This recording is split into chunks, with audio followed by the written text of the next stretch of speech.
আজ ত্রিপুরা রাজ্য বিধানসভা উন্মুক্ত করা হলো একদিনের জন্য বিশেষ আলোচনার জন্য এবং সেই বিশেষ আলোচনা হচ্ছে লোকসভায় মহিলাদেরকে যে আসন সংরক্ষিত করে দেওয়ার জন্য কিছুদিন আগেই লোকসভায় বিল এনেছিল কেন্দ্রীয় সরকার, কিন্তু সেই বিল পাস হয়নি। তবে এটা যে শুধুমাত্র নারীদের সংরক্ষিত আসনের জন্যই বিল ছিল তা কিন্তু নয়। এর আড়ালে ডিলিমিটেশন যে শব্দটা জুড়ে দেওয়া হয়েছিল তা নিয়েই আপত্তি জানায় বিরোধী এবং তার কারণেই এই পুরো বিল বাতিল হয়ে যায়। একদিনের বিশেষ অধিবেশনে রাজ্য বিধানসভায় এই নিয়ে তুমুল চর্চা শুরু হয়, আর সেই চর্চার মাঝে বিরোধী দলের বিধায়ক সুদীপ রায় বর্মন তথ্য তুলে ধরেন যে বিজেপির বেশ কিছু বিধায়ক, বিভিন্ন রাজ্যের নেতৃত্ব এবং তাদের বেশ কিছু সাংসদরা মহিলা বিরোধী বা মহিলা সংক্রান্ত বিভিন্ন অপরাধের সাথে জড়িত রয়েছে এবং ঠিক একই পাশে দাঁড়িয়ে এই মহিলাদেরকে সংরক্ষিত আসন দেওয়ার জন্য কেন 543 থেকে আসন সংখ্যা বাড়ানো হবে এই নিয়েও প্রশ্ন করা হয়।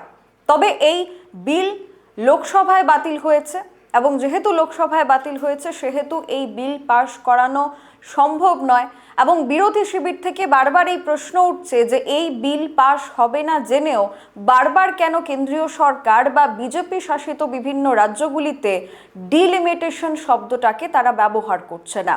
এই ডিলিমিটেশন শব্দটাকে ঢেকে দেওয়া হচ্ছে মহিলা সংরক্ষণ বিলের আড়ালে। এই বিষয় নিয়ে কি তুলকালাম কাণ্ড বেঁধেছে রাজ্য বিধানসভায় তার কিছু দৃশ্য তুলে ধরবো। আপনি আনুন না যে আমাদের 2029 में हमको चाहिए रिजर्वेशन, मतलब ये इंप्लीमेंट होना है। এর জন্য প্রয়োজনীয় সংবিধান সংশোধন কি আনবেন, আনুন কংগ্রেসের সাপোর্ট।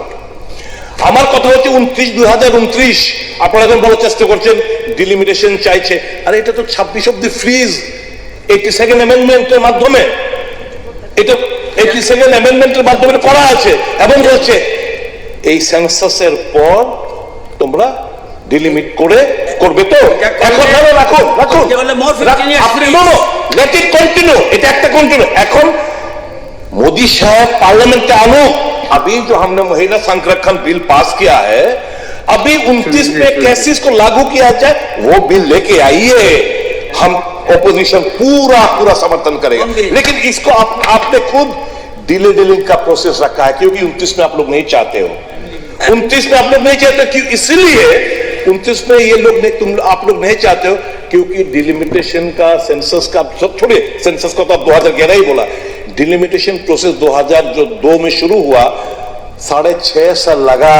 আর আমাদের 2003 থেকে শুরু হয়েছিল, আমাদের ইমপ্লিমেন্ট কবে হয়েছে 2011। কত বছর লাগলো? 9 বছর লাগলো এই প্রবলেম এই জিনিসটা প্রক্রিয়া শেষ করতে হবে।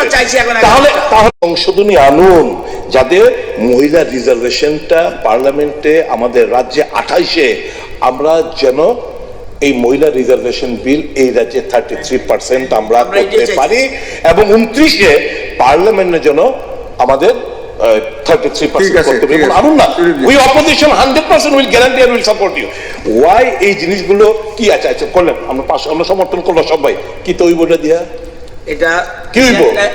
ঠিক আছে, আবার পার্লামেন্টে না না না না আসিব রিইন্ট্রোডিউস এই জন্য তো আপনাদের যেন চিন্তাধারা যেটা আছে এটা যেন একটু শুদ্ধভাবে যেন আসে, আপনাদের গড় যেন আপনাদেরকে একটু গড় যেন আপনাদের একটু সুবুদ্ধি আপনাদের যাতে আসে, সুবুদ্ধি আছে বলে আপনারা এই বিলে আমরা রাস্তা দেখাচ্ছি আপনাদের।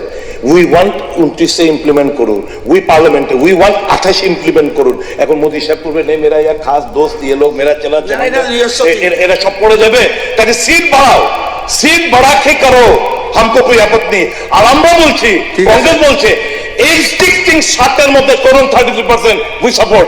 এক্সিস্টিং 543 এর মধ্যে করুন, উই সাপোর্ট। কেন স্পেস দিতে চান না মহিলাদের মায়া কান্না ছাড়ুন, সত্যটা ফেস করুন, স্বীকার করুন এবং মানুষের দৃষ্টি অন্যত্র ঘোরানোর চেষ্টা করবেন না। মানুষের দৃষ্টি সত্য বক্তব্য রেখে দৃষ্টি আকর্ষণ করাবেন না। আমি শেষ করছি, কনক্লুড করছি। মাননীয় এখানে অনেকজন বলেছেন, অনেকজন বলেছে, আমি কারো মনে আঘাত দিতে চাই না, কিন্তু ইলেকশন কমিশনের যে এফিডেভিট যে দাখিল করেছে এমপি আর এমএলএ 44 জন বর্তমানে বিজেপির যারা যৌন অপরাধের সঙ্গে জড়িত। এটার সাথে কি সম্পর্ক? গোয়া না, না, বিজেপি এটা- কাউন্সিলর ছেলে নাবালিকার মেয়ে যৌন নির্যাতন করে স্যার, আপনি প্রথমে বলেছেন। মহিলা সুদীপজি ভান্ডারী অঙ্কিতা ভান্ডারী স্যার, এটা বলা উচিত না, এগুলি সবগুলি আমরা expand করব। চরণ সিং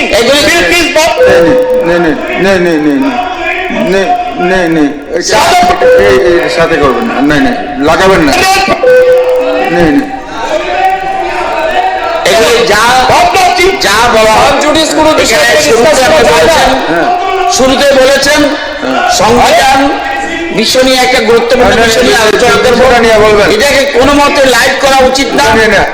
না এটা এটা না, বিষয়ের উপর রাখবেন, বিষয়ের উপরে না সুদীপজি, বিষয়ের উপর রাখবেন, বিষয়ের উপর রাখবেন, বিষয়ের উপর বিষয়ের উপর রাখবেন, বিষয়ের উপর রাখবেন, বিষয়ের উপর রাখেন, বিষয়ের উপর রাখেন। স্যার, এগুলি যা বলা হয়েছে হ্যাঁ। এগুলিকে এক্সপান্ড করতে হবে। হ্যাঁ আজকে সুন্দরভাবে আলোচনা চলছে, এটার মধ্যে কোনো মতেই এই মোশনের বাইরে যেগুলো হবে এটা এখানে স্যার যাবে না। তাহলে অন্যরা যে বললো এগুলো আপনি করলেন না কেন? না, এরকম কিছুই বলেনি, বাইরে কিছু বলেনি? কিছুই বলেনি। বাইরে কেউ কিছু বলেনি? নেই। আপনি আপনার কাছে উইথ ফোল্ডেড হ্যান্ডস আই নেই, উইল বি নেই, কনসিয়াস আপনি পুরোটা ক্যাসেট শুনবেন করেন, কি করেন, করে বলে করেন। পছন্দ ছেড়ে কে কি বলছেন আপনি শুনবেন দয়া করে। আমার বক্তব্য হলো আর স্যার, যদি এখানে যদি রতন বাবু এখানে কি হ্যাঁ, যৌন বিষয় নিয়ে আলোচনা করব এটাই না। আপনি শুধু একটা শব্দ শুনে লাভ দিয়ে উঠেছেন। না? আমার আমার বক্তব্য হচ্ছে এগুলি আমি আমার না, এটা হচ্ছে এটা মেকানিক উচিত না, না নেকি কান্না করছে এগুলি আসল তাদের এটা- জানা দরকার। নেই আপনাকে কি রবাইয়া মহিলাদের প্রতি এই জিনিস তার জন্য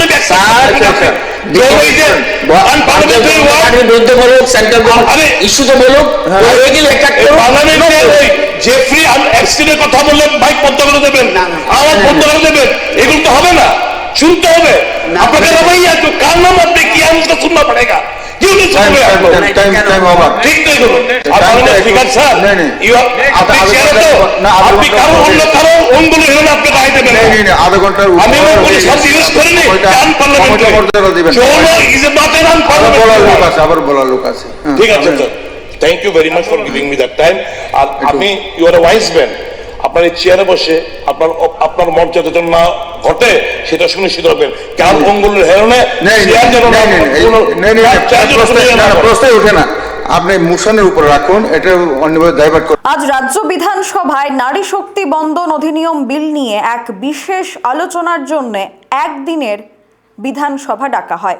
সেই বিধানসভায় একের পর এক বিজেপির মহিলা বিধায়িকা থেকে শুরু করে ক্যাবিনেট মন্ত্রীরা এই নারী শক্তি অধিনিয়ম বিল নিয়ে আলোচনা করেন। তাদের বক্তব্য, নরেন্দ্র মোদীর সরকার একমাত্র সরকার যারা মহিলাদেরকে যোগ্য সম্মান দিতে চায়, কিন্তু বিরোধীরা তাদের চক্রান্ত চালিয়ে যাচ্ছে। উল্টো দিক থেকে প্রধান বিরোধী দলের তরফ থেকে জিতেন্দ্র চৌধুরী, কংগ্রেস দলের তরফ থেকে গোপাল রায়, সুদীপ রায় বর্মন পাল্টা আক্রমণ করেন। তাদের বক্তব্য ছিল এই নারী শক্তি বন্দন অধিনিয়ম বিলের আড়ালে যে ডিলিমিটেশন শব্দটি লুকিয়ে রাখা হচ্ছে তা একেবারেই মানানযোগ্য নয়। কেন এই ডিলিমিটেশন শব্দটা ব্যবহার করা হলো? 2023 সালে অর্থাৎ আজ থেকে 3 বছর আগেই লোকসভায় পাশ হয়ে গেছে মহিলা সংরক্ষণ বিলের বক্তব্য, কিন্তু তারপরেও 3 বছর ধরে কেন কেন্দ্রীয় সরকার তা লাগু করেনি? 543টি লোকসভা আসন থেকে আসন বাড়ানোর কি প্রয়োজন? 543 আসন থেকেই 1/3 আসন মহিলাদের জন্য সংরক্ষিত করে রাখা সম্ভব বলে বিরোধীদের দাবি। তবে এই নিয়ে পরবর্তী সময় বাক বিতর্ক শুরু হয় রাজ্য ক্যাবিনেট মন্ত্রী রতনলাল নাথ এবং কংগ্রেস বিধায়ক সুদীপ রায় বর্মনের মধ্যে। সুদীপ রায় বর্মন তথ্য তুলে ধরেন, বিজেপির বহু সাংসদ, বহু বিধায়কেরা মহিলা সংক্রান্ত বিভিন্ন অপরাধের সাথে জড়িত। তাদেরকে কোনোভাবেই কোনো শাস্তি প্রদান করেনি বিজেপি সরকার। Bureau report, social Bangla. এখনকার মতো সংবাদ এখানেই শেষ করছি। পরবর্তী আপডেটস দেখতে অবশ্যই চোখ রাখুন সোশ্যাল বাংলার পর্দায়। নমস্কার।